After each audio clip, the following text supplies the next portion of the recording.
আপনাদের ভোটের মাধ্যমে আমরা নির্বাচিত হয়েছি।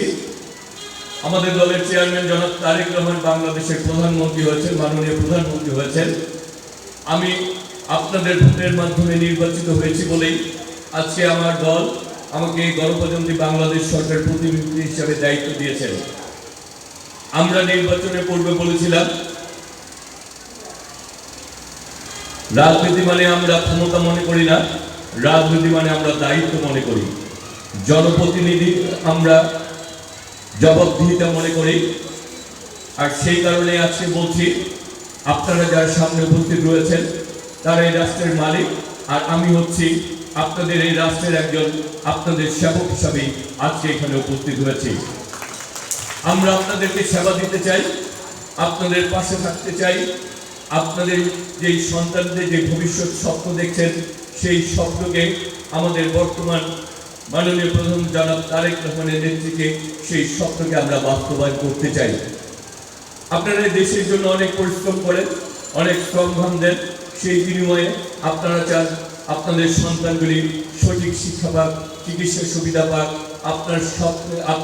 আপনি আপনার সন্তানকে নিয়ে যে স্বপ্ন দেখেন, আপনার সেই সন্তানের স্বপ্নগুলি আপনি বাস্তবায়ন করতে চান। আর আজকে এখানে দাঁড়িয়ে তাই বলছি যে পূর্ণিমা সংসদে আজকে সকালে উপস্থিত না হতে পারলে আজকে সকালটা এত একটি সুন্দর সকাল হবে, আমি সেই সকালের দিক থেকে হয়তো বা ব্যক্তিগতভাবে বঞ্চিত হতাম। এবং আজকে এই সুন্দর সকালের জন্য আমি যারা আমাকে দাওয়াত দিয়েছেন তাদের প্রতি আমি অনেক অনেক কৃতজ্ঞতা আবারও জানাচ্ছি। আর আজকে এখানে আসার পর আসলে আপনারা যদি কোনো দাবি দাবা না জানাতেন, তারপরে আমি বলতাম এই পূর্ণিমা সংসদের প্রতিটি কাজের সাথে আমি আপনাদের পাশে থাকতে চাই, আপনারা সেই সুযোগটা আমাকে দিবেন কিনা সেই কথাতে আমি আমার বক্তব্যে বলতাম। আসলে এই দেশের অনেক সমস্যা রয়েছে। আমরা এমন একটি সময় আজকে দায়িত্ব পেয়েছি যখন মধ্যপ্রাচ্যে অস্থিরতা চলছে, সারা বাংলাদেশের অর্থনৈতিক অস্থিরতা চলছে। আমরা যেমনিভাবে যুদ্ধ করে লাখো শহীদের রক্তের বিনিময়ে আমরা একটি বাংলাদেশ পেয়েছি, পতাকা পেয়েছি, মানচিত্র পেয়েছি, তেমনিভাবে জুলাই আগস্ট গণঅভ্যুত্থানের মাধ্যমে ছাত্র জনতার আমাদের আত্মত্যাগের বিনিময়ে আমরা একটি গণতান্ত্রিক বাংলাদেশ পেয়েছি। সেই কারণেই বলছি, আমার এই বাংলাদেশ, আপনার এই বাংলাদেশ অনেক ত্যাগের বিনিময়ে।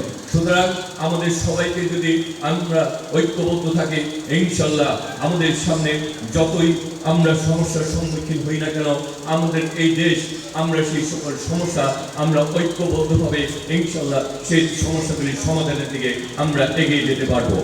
আর পূর্ণিমা সংসদ যে দাবিগুলি জানিয়েছেন, আমি আমার দুই পাশে দুই মুরব্বী ছিলেন, তাদেরকে আমি বলেছি আপনারা এই পূর্ণিমা সংসদ, পূর্ণিমা বিদ্যাপীঠ, শহীদ বাবুল একাডেমি, আপনারা যেই সকল কাজের জন্য যখনই যেভাবে আমাকে ডাকবেন, যেভাবে যাবেন, আমি সেভাবেই আপনাদের সাথে থাকার প্রত্যয় ঘোষণা করছি। শর্ট বক্তব্য আর বাড়বো না, আপনারা দীর্ঘক্ষণ যাবত বক্তব্য দিচ্ছেন। আর সর্বশেষ একটি কথাই বলতে চাই, সামনে যে শিক্ষার্থীরা বসে আছে, ছোট ছোট বাচ্চারা বসে আছে, তাদের এই চোখের স্বপ্নগুলি আমাদের এই বাংলাদেশ জাতীয়তাবাদী সরকারে আজকে আমরা যারা এই সরকার গঠন করেছি আপনাদের ভোটের মাধ্যমে, তাদের চোখের স্বপ্নগুলি আমাদের আগামী দিনের স্বপ্ন। সেই স্বপ্ন ইনশাল্লাহ আমরা আমাদের কর্মের মাধ্যমে আমরা বাস্তবায়ন করব, সেই প্রত্যাশা রেখেই আজকের মতো বিদায় নিতে চাই। আর বিদায়ক্ষণে বলতে চাই, করবো কাজ, গড়ব দেশ, সবার আগে করবো কাজ, গড়ব দেশ, সবার আগে বাংলাদেশ। বাংলাদেশ জিন্দাবাদ।